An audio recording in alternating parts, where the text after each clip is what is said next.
On Christmas Eve 1957, alone in the cockpit of his Havilland Vampire fighter, an R.A.F. pilot is returning from Germany to Lakenheath, England on leave. Then, out over the North Sea, the fog begins to close in, his radio dies, and the compass goes haywire. The Shepherd by Frederick Forsyth. For a brief moment, while waiting for the control tower to clear me for takeoff, I glanced out through the cockpit canopy at the surrounding German countryside. It lay white and crisp beneath the December moon. Behind me lay the boundary fence of the Royal Air Force Base. Ahead was the runway itself, flanked by twin rows of bright burning lights and frozen banks of snow. Far away to my right, the airfield towers stood up like a single glowing candle. Inside the control tower, I knew all was warmth and merriment, the staff waiting only for my departure to close down and head back to the parties in the mess. Within minutes of my going, the lights would die out, for tonight there would be no wandering aviators to look down and check their bearings. Tonight was Christmas Eve in 1957, and I was a young pilot trying to get home to Blighty for his Christmas leave. My watch said 10:15 by the dim blue glow of the control panel. It was warm and snug inside the cockpit. It was like a cocoon, shielding me from the bitter cold outside. "Charlie Delta, clear takeoff." The controller's voice woke me from my reverie, sounding in my headphones as if he was with me in the tiny cockpit. I eased the throttle forward slowly, holding the Vampire steady down the center line. The snub-nosed fighter rolled, the runway lights passed in ever quicker succession. She became light, the nose rose fractionally, freeing the nose wheel from contact with the runway. The main wheels came away. I let the speed build up. As the end of the runway whizzed beneath my feet, I pulled the Vampire into a gently climbing turn to the left, easing up the undercarriage lever as I did so. "Charlie Delta, clear airfield, wheels up and locked," I said in my oxygen mask. "Charlie Delta, roger, over to Channel D," said the controller, and then, before I could change radio channels, added, "Happy Christmas." Down on my right thigh was strapped the map with my course charted on it in blue ink. But I did not need it. I was very young then, and very conscientious.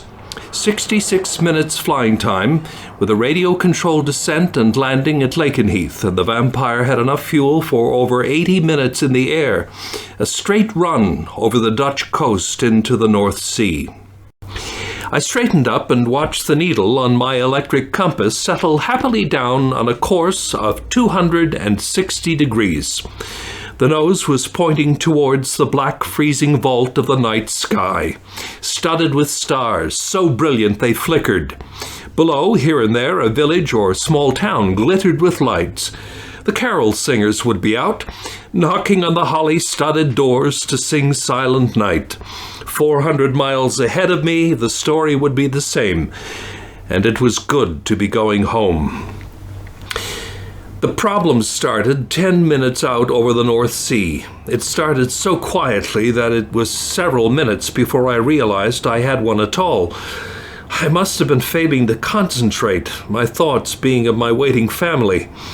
The first thing I knew was when I flicked a glance downwards to check my course on the compass. Instead of being rock steady on 260 degrees, the needle was drifting lazily round the clock. Compass failure at night, even a brilliant moonlit night, was no fun. Still, it was not too serious. I could call up Lakenheath in a few minutes when in radio range, and they would give me a GCA, a ground-controlled approach. First, it would be correct procedure to inform Channel D of my little problem, so they could advise Lakenheath that I was on my way without a compass. I pressed the transmit button and called. "Sella Charlie Delta, Sella Charlie Delta." But instead of the crackle of static and the sound of my own voice coming back into my own ears, there was a muffled murmur inside my oxygen mask. My own voice speaking and going nowhere. I tried again. Same result. The radio was dead. fighting down the rising sense of panic that can kill a pilot faster than anything else. I swallowed and counted to 10. Then I tried to raise Lakenheath, but the radio was as dead as ever. It's a very lonely place, the sky, even more so the sky on a winter's night, and a single-seater jet fighter is a lonely home. But the loneliness is offset by the knowledge that at the touch of a button, the pilot can talk to other human beings who can locate his position to a few hundred yards and hear him call for help. He's not lost anymore. People begin working to bring him down to the flare-lit runway that means home and life itself. But for that, he must have a radio. I took stock of the nature of my disaster.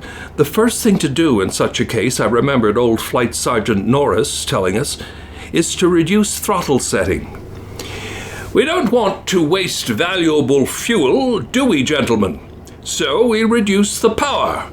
That way we will fly a little slower, but we will stay in the air rather longer, won't we, gentlemen? He always referred to us all being in the same emergency at the same time, did Flight Sergeant Norris. I eased the throttle back and felt the aircraft slow down. I scanned the instrument panel. I knew how fast I was going and how high I was. If I could identify the great curving bulge of the Norfolk coastline, I could find Norwich, the only major sprawl of lights set 20 miles inland from all points on the coast. 5 miles north was the fighter airfield of Merriam St. George, whose red indicator beacon would be blipping out its Morse identification signal into the night. There, if they only had the sense to switch on the airfield lights when they heard me screaming at low level up and down the airfield, I could land safely. I began to let the Vampire down slowly towards the oncoming coast.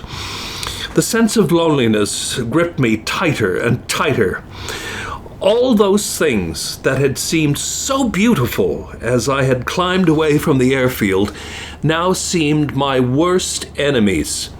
The stars were no longer impressive in their brilliance. I thought of their hostility, sparkling in endless sub-zero space. Below me lay the brutality of the North Sea, waiting to swallow me in my plane and bury us for eternity in a liquid crypt. At 15,000 feet and still diving, I realized that a fresh enemy had entered the field. The light of the moon reflected on a flat and endless sea of white. Perhaps only 100, 200 feet thick, but enough. Enough to blot out all vision, enough to kill me. The East Anglian fog had moved in. There was no question of trying to overfly the fog to the westwards. I would be lost over unfamiliar country. Also out of the question was to try to fly back to Holland. I had not the fuel.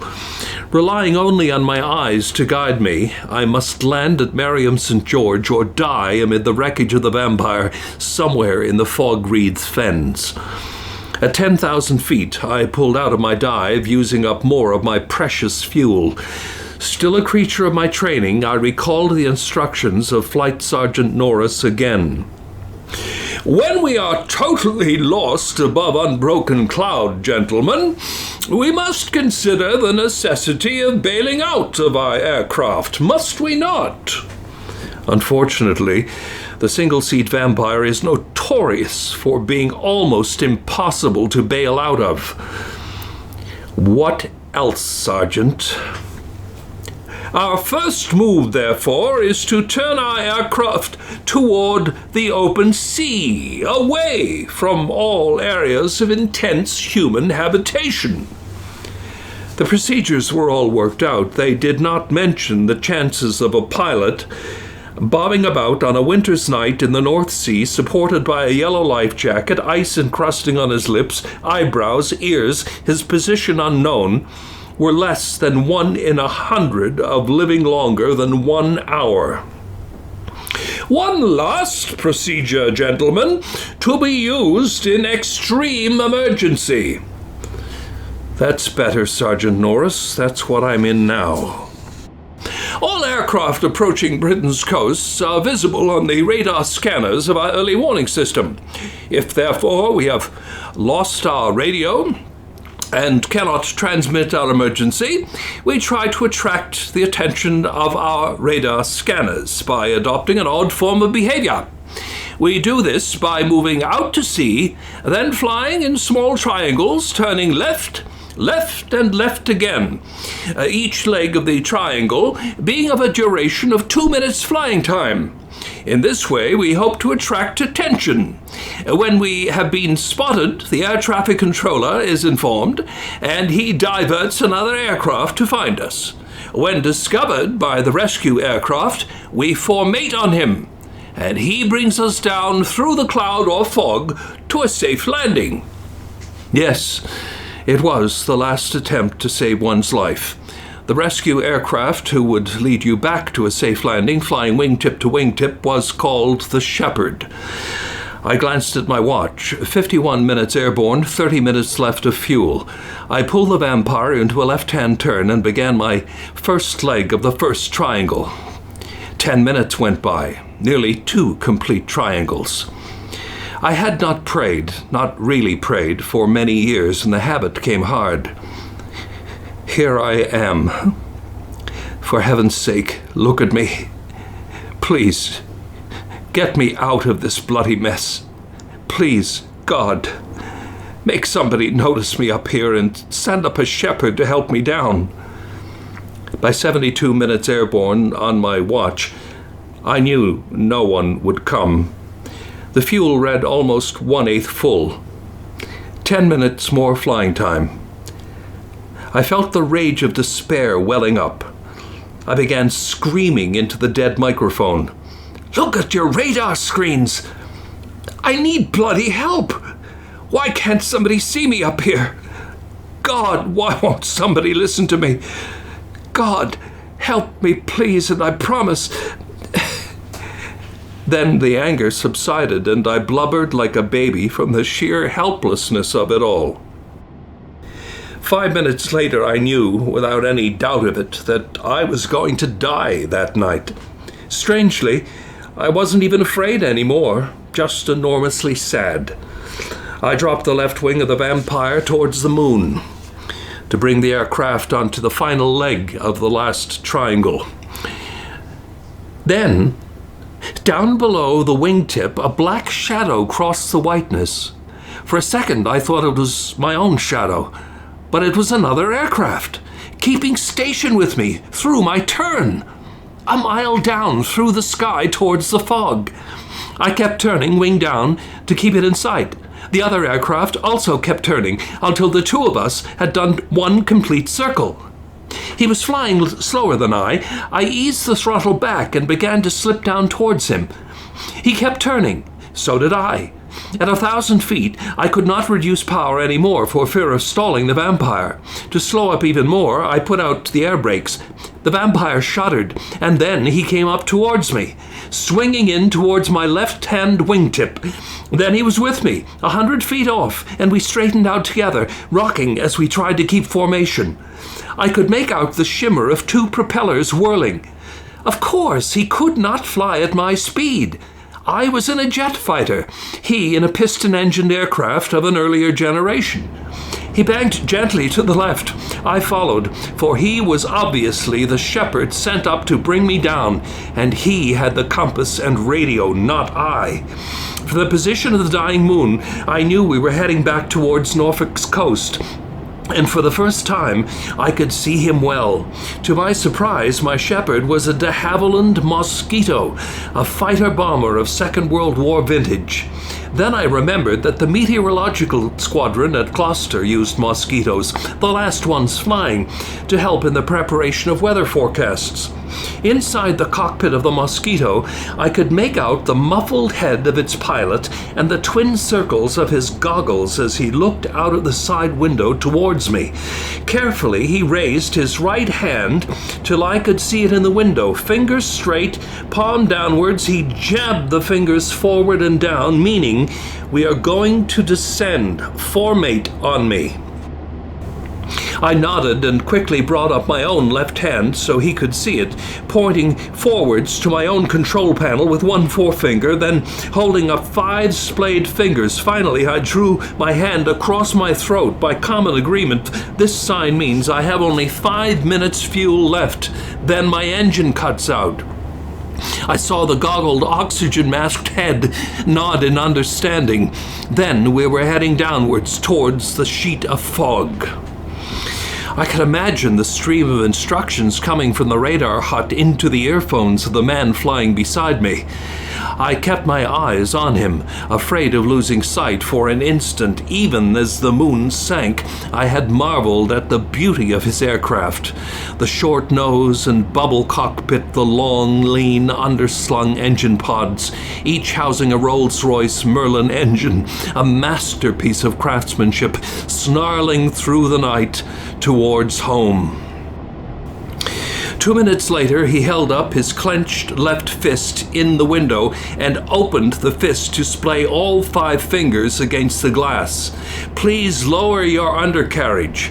I moved the lever downwards and felt the dull thunk as all 3 wheels went down. I caught sight of the nose of the Mosquito. It had the letters J.K. painted on it, large and black, probably for call sign Juliet Kilo. He leveled out just above the fog layer, so low the tendrils of candy floss were lashing at our fuselages, and we went into a steady circular turn. I managed to flick a glance at my fuel gauge. It was on 0, flickering feebly.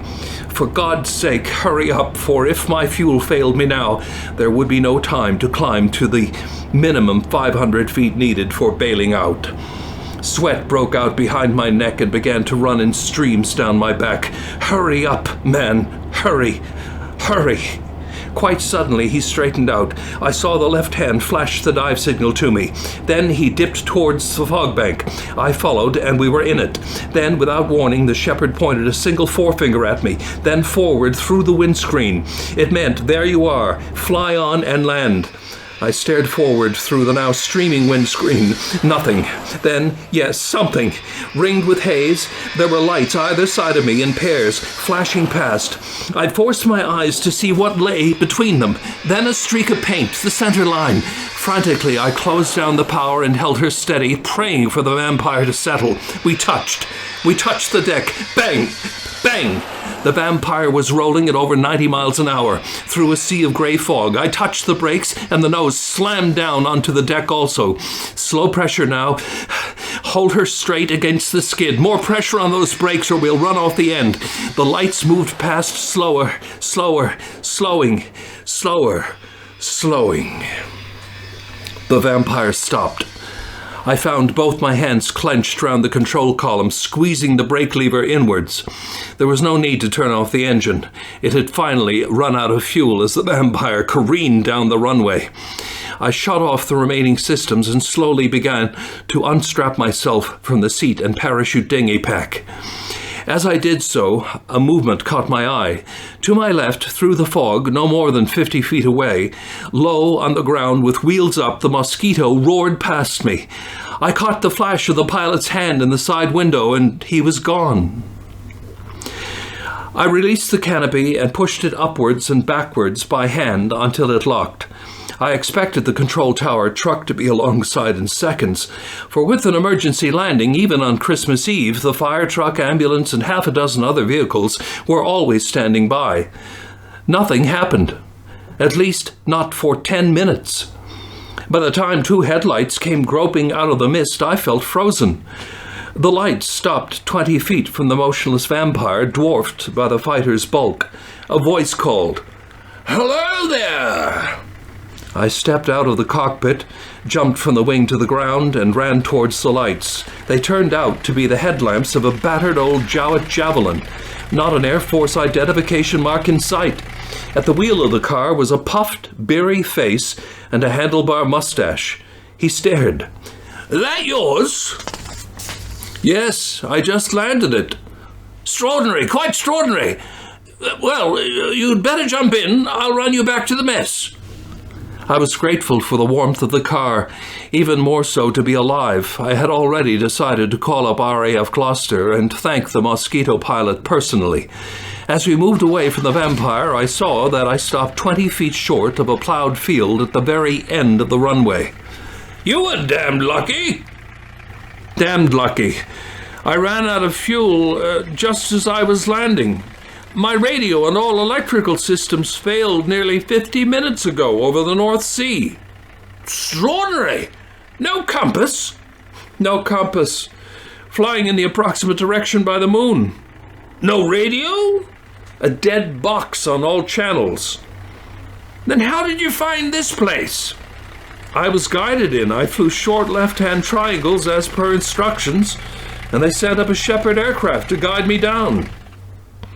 "Damn lucky all the same.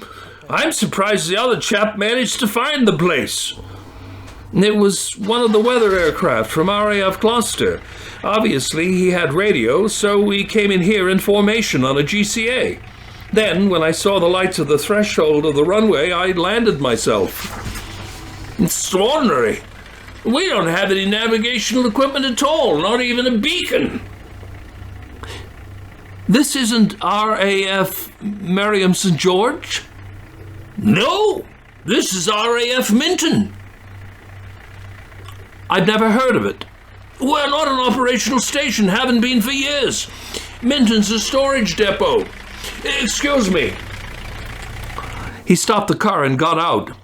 I saw we were a few feet from the dim shape of a control tower adjoining a long row of Nissen huts, evidently once flight rooms, navigational and briefing huts. Above the narrow door at the base of the control tower, through which the officer disappeared, hung a single naked bulb. I could make out broken windows, padlocked doors, an air of abandonment and neglect. The man returned and climbed shakily back behind the wheel. "Just turning the runway lights off." "Why did you switch them on?" "It was the sound of your engine. I was in the officer's mess having a noggin, and old Joe suggested I listen out the window for a second. There you were, circling right above us. You sounded damn low, as if you were going to come down in a hurry. Thought I might be of some use. Remembered they never disconnected the old runway lights when they dismantled the station. So I ran down to the control tower and switched them on." "I see." "That was why I was so late coming out to pick you up. I had to go back to the mess to get the car out once I heard you land. Then I had to find you. Bloody foggy night." "Where is R.A.F. Minton exactly?" 5 miles in from the coast. Inland from Cromer. That's where we are." "And where's the nearest R.A.F. station with all the radio aids, including ground-controlled approach?" "Must be Miriam St. George. They must have all those things. Mind you, I'm just a stores Johnny." So that was the explanation. My unknown friend in the weather plane had been taking me straight from the coast for Miriam St. George. By chance, Minton, with its cobwebbed runway lights and drunken commanding officer, lay right along the in-flight path to Miriam's runway, 10 miles ahead. This old fool had switched on his lights. Result? Coming in on the last stretch, I'd plonked my Vampire down on the wrong airfield. I was about to tell him not to interfere with modern procedures that he couldn't understand when I choked the words back. My fuel had run out halfway down the runway. I'd never have made Miriam 10 miles away. I'd have crashed in the fields short of touchdown. We had reached the officer's mess. My host parked his car in front of the door and we climbed out. Evidently built in the pre-war years, the place reeked of the expression, "It had seen better days." Only 2 cracked leather club chairs occupied the anteroom, which could have taken 20. The cloakroom to the right contained a long empty rail for non-existent coats. My host, who told me he was Flight Lieutenant Marks, shrugged off the sheepskin coat and threw it over a chair. It must be miserable to spend your Christmas on duty in a dump like this, I thought. "I'm sorry it's not very hospitable, old boy. Not to worry, though I could do with a bath and a meal. I think we can manage that. I'll get Joe to fix up one of the spare rooms. God knows we have enough of them. He'll also rustle up a meal. Bacon and egg stew? That will do fine. While I'm waiting, may I use your phone? Of course! He ushered me into the mess secretary's office. It was small and cold, but it had a chair, empty desk, and a telephone. I dialed 100 for the local operator. My watch told me it was close to midnight. Hell of a way to spend Christmas, I thought. Then I recalled how 30 minutes earlier I had been crying to God for a bit of help and felt ashamed. It took ages to get through, but eventually I was speaking with the station duty officer at Merriam St. George. I explained about the emergency and the fact that his station had been alerted to receive a vampire fighter coming in without a radio on an emergency ground-controlled approach. He listened attentively. He was quite sober, as a station duty officer is supposed to be at all times, even Christmas. I don't know about that. I don't think we've been operational since we closed down at 5 this afternoon. But I'm not on air traffic. Would you hold on? I'll get the wing commander flying. I explained the matter again. Where are you speaking from? R.A.F. Minton, sir. I've just made an emergency landing here. Damn bad luck. Do you want us to send a Tilly for you? No, it's not that, sir. I don't mind being here. It's just that I landed at the wrong airfield. I believe I was heading for your airfield on a GCA. Well, make up your mind. Were you or weren't you? You ought to know, according to what you say, you were flying the damn thing.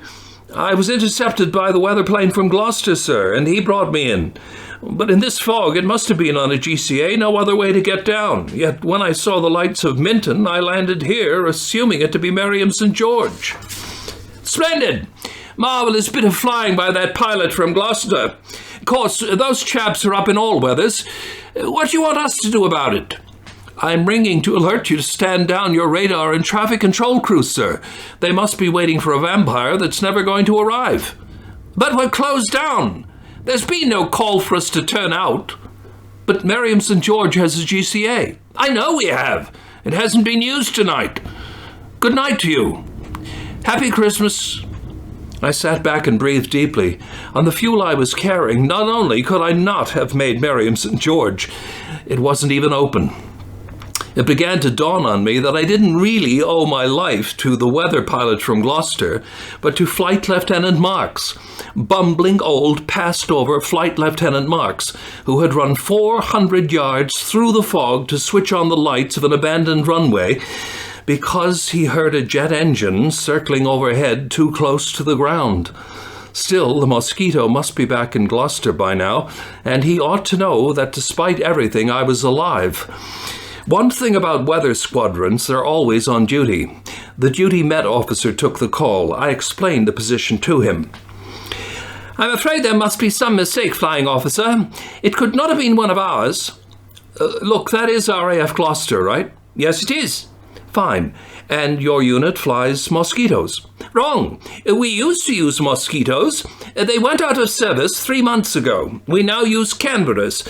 The Mosquitoes were scrapped, I think, or sent off to museums, more likely. They're getting quite rare nowadays, you know.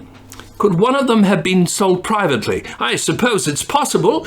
It would depend on Air Ministry policy, but I think they all went to aircraft museums. Thank you. Thank you very much. And a happy Christmas. I shook my head in bewilderment. What a night. What an incredible night.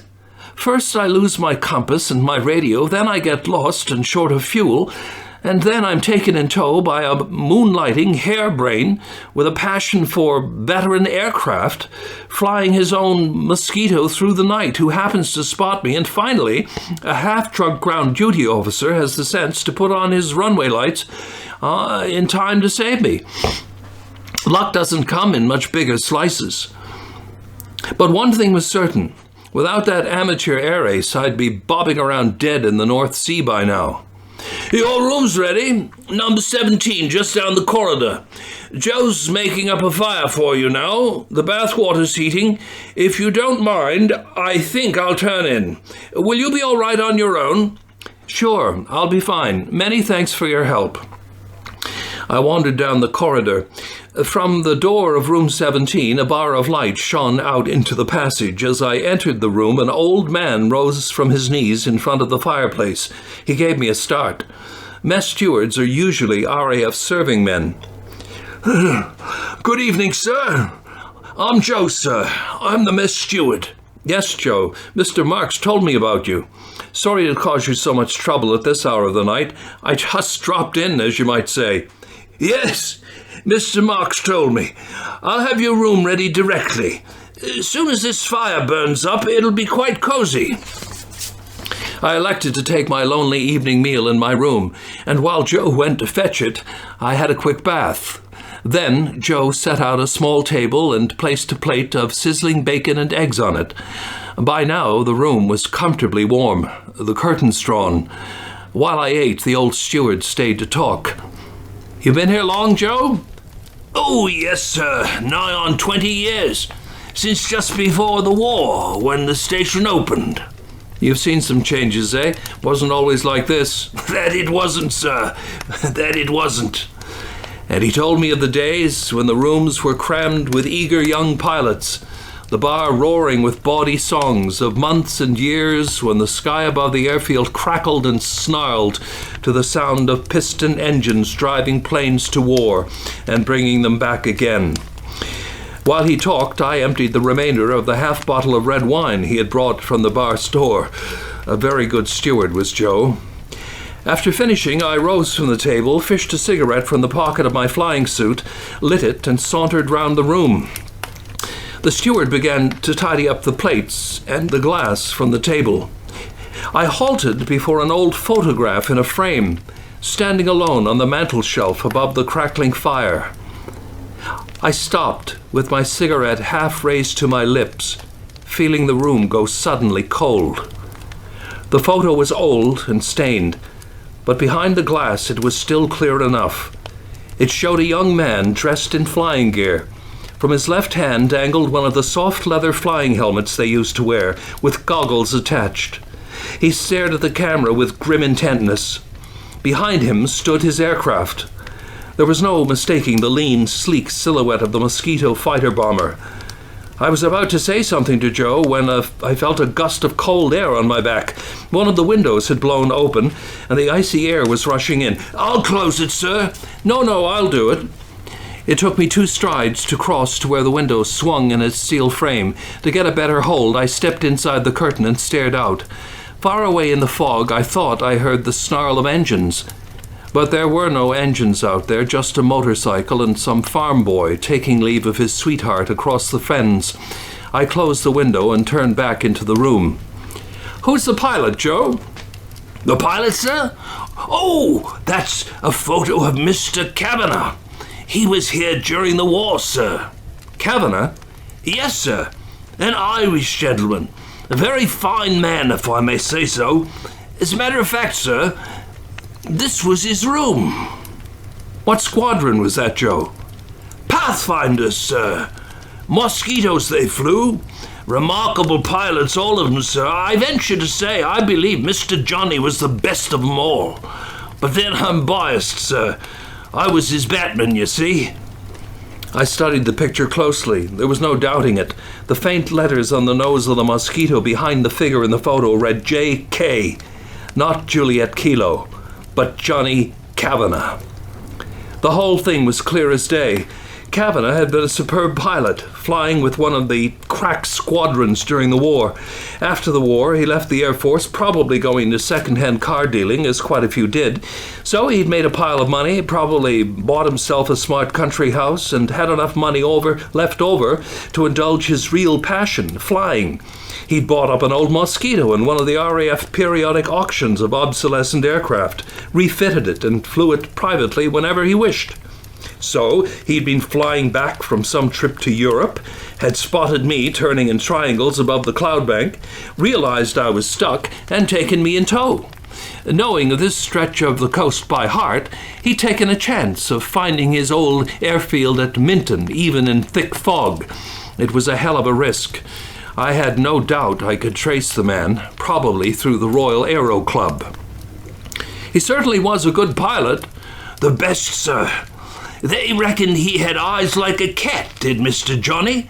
I remember many's the time the squadron would return from dropping flares over bombing targets in Germany, and the rest of the young gentlemen would go into the bar and have a drink. More likely several.